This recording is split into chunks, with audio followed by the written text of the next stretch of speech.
Honorable Chief Minister chaired a meeting to review the progress of the rescue efforts.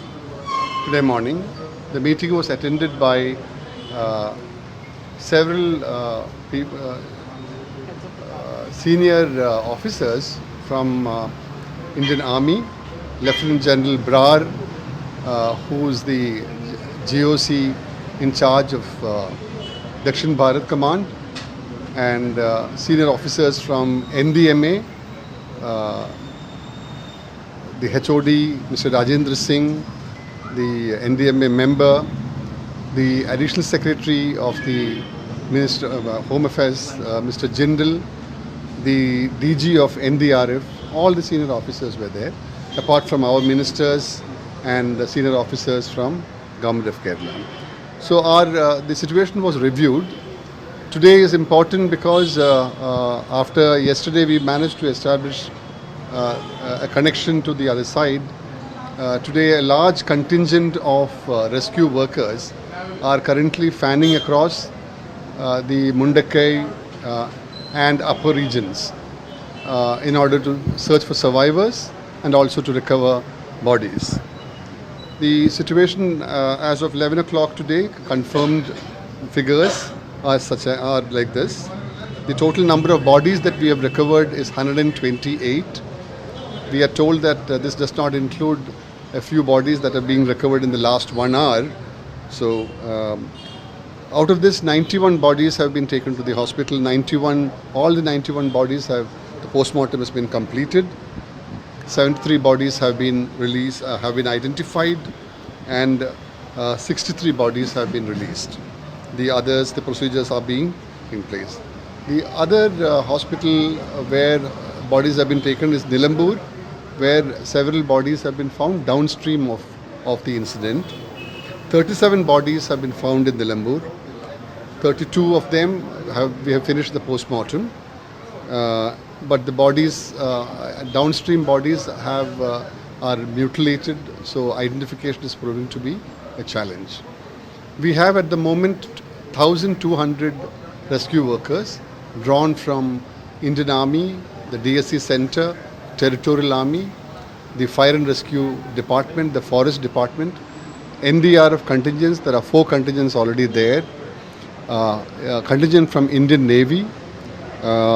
We have the Air Force is flying sorties, airdropping food packets. So it's an operation where everybody is participating. The weather has been today has been much favorable than yesterday. So we are hoping that the recovery operations will pick up momentum as the day goes on.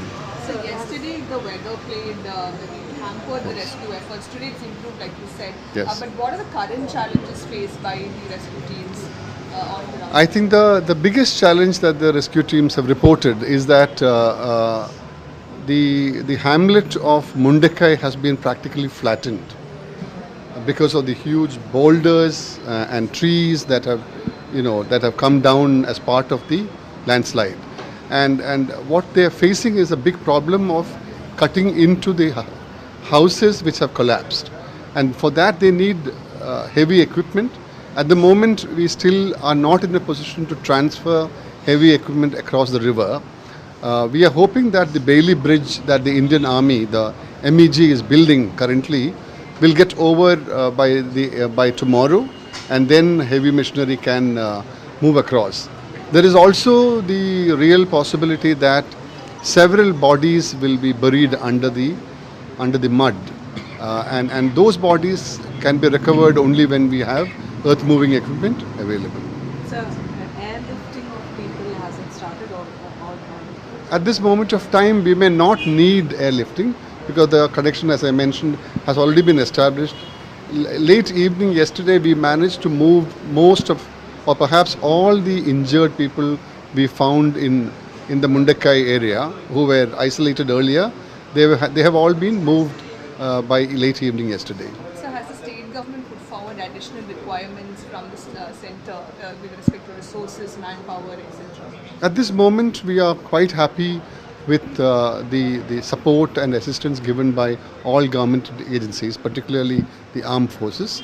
There are some specialized requirements that we need For instance, right today in the review meeting chaired by Honorable Chief Minister, the NDMA pointed out that they may be in a position to requisition a ground penetrating radar that can be mounted on drones. So we have requested them to help us to get those kind of equipment.